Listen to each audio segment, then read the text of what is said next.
अपने YouTube channel Pradeep sir educational classes में आपका स्वागत है। दोस्तों, आज हम कक्षा 10 के रसायन विज्ञान के धातु और अधातु मेटल एंड नॉन मेटल से संबंधित महत्वपूर्ण प्रश्नों को लेकर आए हैं, जो आपकी परीक्षा की दृष्टि से अत्यंत ही महत्वपूर्ण है। दोस्तों, आपने हमारे चैनल को अब तक लाइक और सब्सक्राइब नहीं किया है तो प्लीज़ लाइक और सब्सक्राइब अवश्य कर दें, जिससे आपको नए नए वीडियोज़ के नोटिफिकेशन प्राप्त होते रहेंगे। तो दोस्तों, चलिए आज का वीडियो स्टार्ट करते हैं। आज का पहला प्रश्न है, एंटीमनी है धातु, अधातु, उपधातु, मिश्र धातु। 4 ऑप्शन दिए गए हैं, सही ऑप्शन का चुनाव करना है।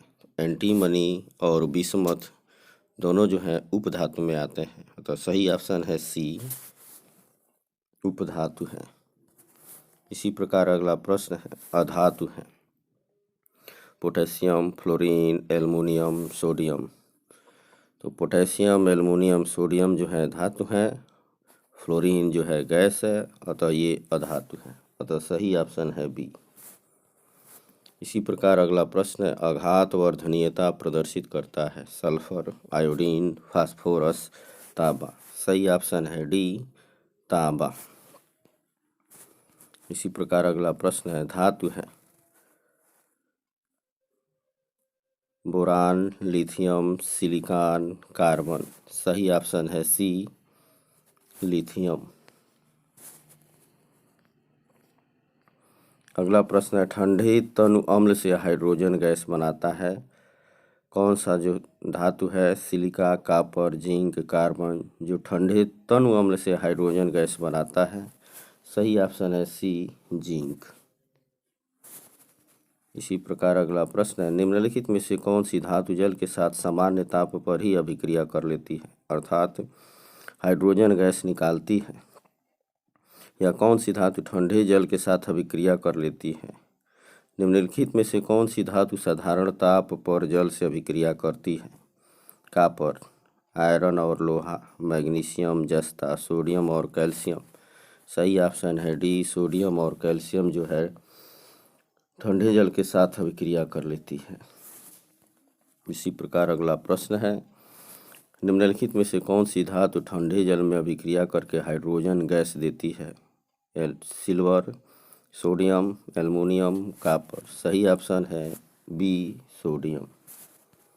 इसी प्रकार अगला प्रश्न है, निम्न में कौन सा युगल विस्थापन अभिक्रिया प्रदर्शित करता है? सोडियम क्लोराइड विलयन एवं कॉपर धातु, मैग्नीशियम क्लोराइड विलयन एवं एल्युमिनियम धातु, फेरस सल्फेट विलयन एवं सिल्वर धातु, सिल्वर नाइट्रेट विलयन एवं कॉपर धातु।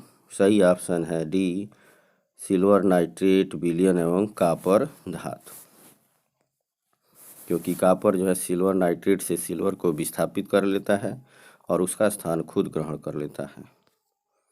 इसी प्रकार अगला प्रश्न है, एल्युमिनियम की सतह पर ऑक्सीजन परत बनना क्या कहलाता है? Anoding, catenation, विषैमरीकरण। इनमें से कोई नहीं। सही ऑप्शन है ए, एनोडिंग।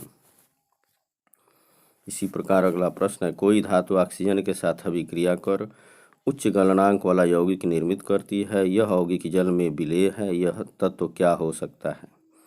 कैल्शियम, कार्बन, सिलिकॉन, लोहा। सही ऑप्शन है ए, कैल्शियम।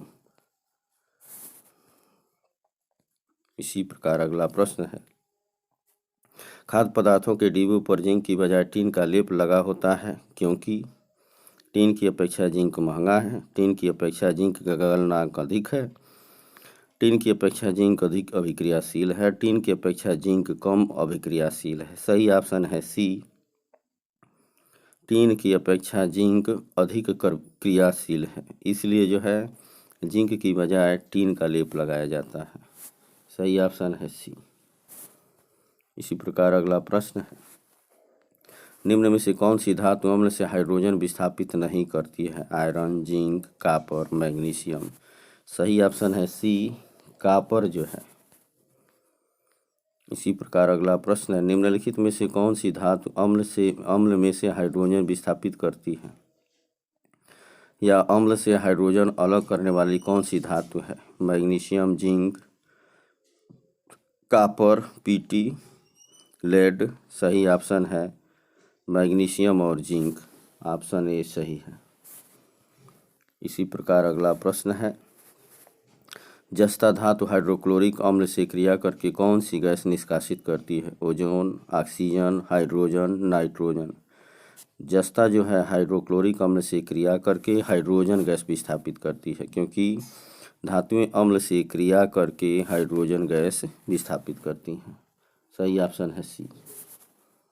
इसी प्रकार अगला प्रश्न है, तत्व ए बी सी डी के मानक अपचयन विभव क्रमशः +0.60, -0.35, 1.50, -2.71 वोल्ट है। सबसे अधिक क्रियाशील तत्व होगा ए बी सी डी में से सबसे अधिक क्रियाशील डी होगा, जिसका जो है अपचयन विभव -2.71 वोल्ट है। इसी प्रकार अगला प्रश्न है, फफोलेदार तांबे में कॉपर की प्रतिशत मात्रा कितनी होती है? अर्थात फफोलेदार जो कॉपर होता है उसमें कॉपर की मात्रा कितनी होती है? सही ऑप्शन है ए 98%। इसी प्रकार अगला है, फफोलेदार कॉपर है शुद्ध कॉपर, कॉपर अयस्क, कॉपर की मिश्र धातु, कॉपर जिसमें 2% अशुद्धियाँ होती हैं कॉपर। सही ऑप्शन का चुनाव करना है। सही ऑप्शन है डी, कॉपर जिसमें 2% अशुद्धियाँ होती हैं, क्योंकि अभी ऊपर वाले प्रश्न बताया गया कि फफोलेदार तांबे में कॉपर का प्रतिशत 98 है, इसका मतलब 2% उसमें क्या है? अशुद्धियाँ हैं। सही ऑप्शन है डी। इसी प्रकार अगला है, मैट में मुख्यतः होता है ferrous sulphide, copper sulphide, copper sulphide तथा फेरस सल्फाइड, कॉपर सल्फाइड तथा आयरन सल्फाइड। सही ऑप्शन है सी, Cu2S तथा FeS। इसी प्रकार अगला प्रश्न है, ताम्र ग्लांस का रासायनिक सूत्र क्या है?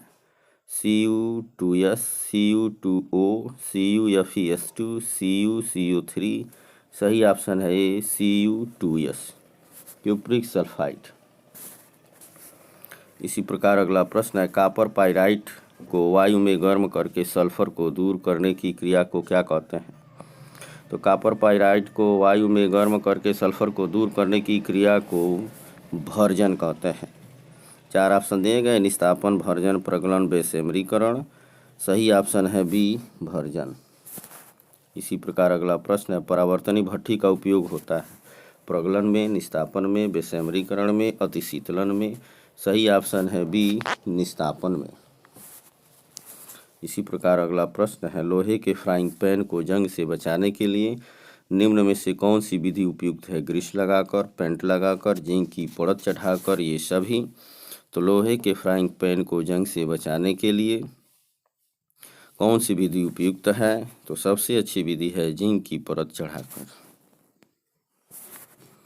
इसी प्रकार अगला प्रश्न है, मुद्रा मिश्र धातु है copper 95%, SN 4%, phosphorus 1%, copper 80, zinc 20, copper 88%, SN 12%, copper 90%, zinc 2%, SN 8%। सही ऑप्शन है ए, कॉपर 95%, SN 4% और फास्फोरस 1%।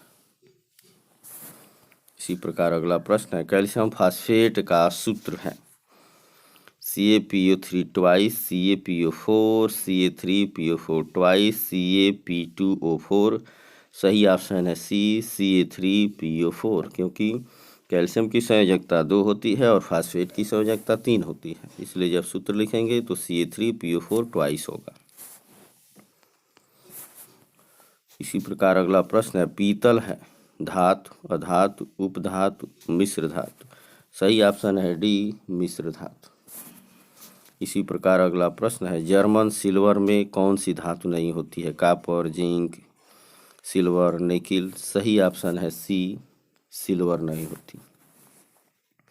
इसी प्रकार अगला प्रश्न है, निम्न में कौन सी धातु ऊष्मा की कुचालक है? पारा, सोडियम, सीसा, लोहा।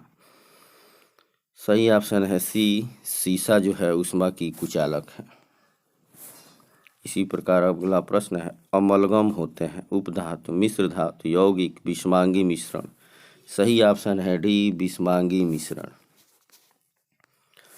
इसी प्रकार अगला प्रश्न है, निम्नलिखित युग्मों में से कौन सा युग्म प्रतिस्थापनीय अभिक्रिया देता है? सोडियम क्लोराइड विलयन और कॉपर धातु, मैग्नीशियम क्लोराइड विलयन एवं एल्युमिनियम धातु, फेरस सल्फेट विलयन एवं सिल्वर धातु, सिल्वर नाइट्रेट विलयन एवं कॉपर धातु। सही ऑप्शन है डी, सिल्वर नाइट्रेट विलयन एवं कॉपर धातु।